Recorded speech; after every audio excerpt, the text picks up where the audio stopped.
Hey everybody, welcome to week 9.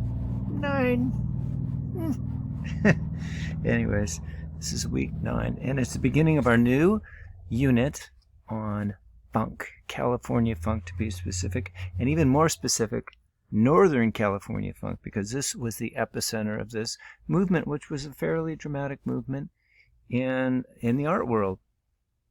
And anyways, funk, you'll learn all about it this week. This week is your introduction. There's some readings and videos and lectures, all kinds of stuff, all fairly brief and succinct, meant to give you more and more information on what this art form and what this movement was about.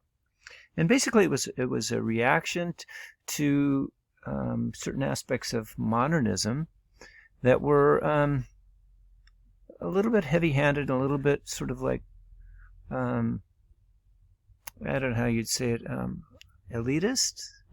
Some people thought a little bit. Art became so rarefied and strange that it had nothing to do with real life, and it was kind of cerebral, intellectual, which, all those are good things. No problem with that. But these artists at the time felt that art was just completely pigeonholed to just those things, and it wasn't paying attention to a lot of the other things going on in the world and the huge dynamics that were going on in the world, which art always reflects, right? Art is a mirror. And if it becomes a separate thing and a separate reality, then you get problems. That's what the artists were saying at the time. They were saying, hello, there's stuff going on here. There's stuff going on in culture, etc. So it was questioning modernism's main tenet, which we'll be talking about. What's modernism? You'll find out. You will find out. Modernism, its whole thing was about progress and optimism about humanity. I hate that word's not so cool. Humankind. It was about optimism and a feeling that we're getting better and better in this progress. And funk, which was attached directly to pop, basically said, back up the truck, There's other stuff going on, and this whole progressing is not necessarily working exactly as you think. Artists who have a good, fingers on the pulse of society and everything, we feel manipulated, and we realize we're in a consumer culture, and this consumer culture is completely, barraging us and trying to manipulate everything we do. So that is part of it, which continues. It's huge in our culture. The give and take and back and forth of how we are manipulated by the things we see. Really? You think? Anyways, okay. That was a little preamble to funk, but this is a good introduction week. We're going to do several things. There's, first of all the intellectual, academic stuff on what's funk and what is our subject matter, but you'll also be making something and thinking about something. So first of all, we're going to look there's a lecture in response on to change the subject a little bit on facial features. It'll tie in, don't worry. And because you're going to be making a sculpture, you're going to be making a human bust, like of someone. And so we're starting simple. So the lecture is on facial features, and there's a little response. So do that. And then you go down, and your R&D is to do some research on these facial features. Again, very specific about what is the intent, and what does that have to do with anything right now, with funk.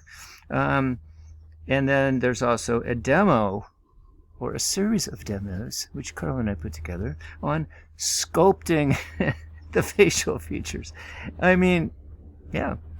Anyways, then the clay assignment is for you to actually sculpt 2 of the 4 facial features. You don't have to do them all this week, just 2, but you want to do a really good job, and all the specifics are right there about how to do that. Okay, so let's get to, again, why we're doing that, and we go back to funk.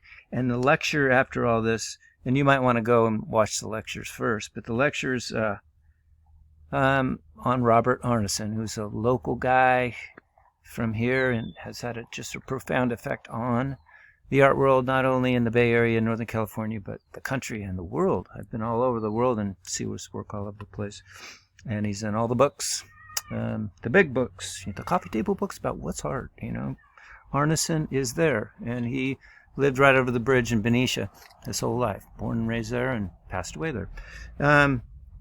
So listen to the lecture on Arneson, and there's brief responses just, to kind of get the meat of what we're talking about. And then at the very last, there is, completing, there's a reading on Arneson also, which adds a lot more information. I think it's really concise and good. I think my lecture will talk about a lot of it, but the reading has very specific things. So download that study guide, which actually tells you those are all the questions, remember? And fill that out as you do the reading and take the quiz and ace it, right? Okay, so as we're going into this, unit on funk, I guess I want to say to you this, is that this class is unique in that we're not just stuck at studying art history and then the applications of art history to, history at the time and what could that possibly mean now. That's all the dynamics of studying just about anything, but specifically art history or history, even philosophy, right? But what we're also doing here is you're getting your hands involved and you're making stuff. And so one of the main things that Arneson and many of the other funk sculptors did was to create portraits and busts that illustrated dynamics in the world that they saw going on. It could be of specific people, or it could be of scenes or whatever, or even just objects, pop objects and things. You'll see all the examples this week. The clay assignment, just a spoiler alert, or coming attractions, is you're going to make a bust, not just a nose or eyes or ears or mouth, but you're going to make a complete bust, by the time we're done with the Schoenhead. It'll be fun, I promise. As you're thinking about this, just consider this. Part of education, I think, is, especially in a liberal arts setting like we're in, is to have people try on a bunch of hats. Am I a business guy? I'll try it on for a while. Am I a philosopher? I don't know. Am I an artist? Maybe. Do I make music? Oh, I don't know. Am I a doctor, etc.? A biologist, a chemist. Right now, you're going to try on being a sculptor. We've been doing it already. If you haven't noticed, I snuck it up on you. But we're going to try really looking at that object and then rendering it. And this week's assignments are an introduction to that. And the first assignments are to just, you're going to do 2 features and carefully look at them and try to render them. My suggestion to you is give yourself over to it and put in the appropriate time. It's obvious to me, I would say 90% of people are busting it, doing a great job. And there's a few that spend 2 minutes and then look, I did it, It's not lost on me. It's kind of obvious. So part of this assignment is to break it into parts so that it works for you. Don't try to do everything at once. If you're doing a facial feature, for example, if you're starting out with an ear, block it out and do it roughly to where you think it's 50% done. Leave it really rough. Let it get leather hard, go off, have a sandwich, go on a run or a walk, and, or wait till the next day. Come back and then work on it again, right? And get it a little farther along. We're just talking as an example. Then put it aside. In other words, it's about bracketing things and not being too judgmental. And then look at all your R&D and maybe do some research about, how things are structured. And then come back. I think you need at least 3 sittings with this to get them right. The point is, if you're really trying on look at me, I'm an artist, I'm going to do this, I'm going to sculpt. All right, cool. Every artist had a starting point, right? And every artist had to learn skills. And this is how you learn skills. And it takes time. And it takes a certain amount of dedication and a certain amount of following, a little bit of protocols and not trying to do everything in one fell swoop. So that's my 2 cents on that. With that said, I'm really looking forward to getting this week all your assignments and everything completed and posting them, because it is a great joy for me. Honestly, it is. To look at starting Sunday night. Sometimes I stay up way too late looking, but seeing what you accomplished. And if you're looking at each other's work, some of, for example, the vases you've just done are incredible. I'm in awe and just quite proud of you for all that many of you have accomplished. So that's my 2 cents. I already said that, but take it seriously. I'm going to be talking about 4 features, and you'll do 2 this week and 2 next week, so don't get too freaked out. If you feel like you want to, go ahead and work ahead and get things done ahead.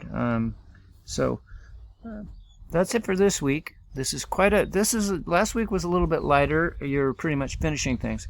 This week is quite an introduction about what are we talking about, what's the time period, what's our subject matter, and then what are we making that relates to that. You got it? Boop. Okay.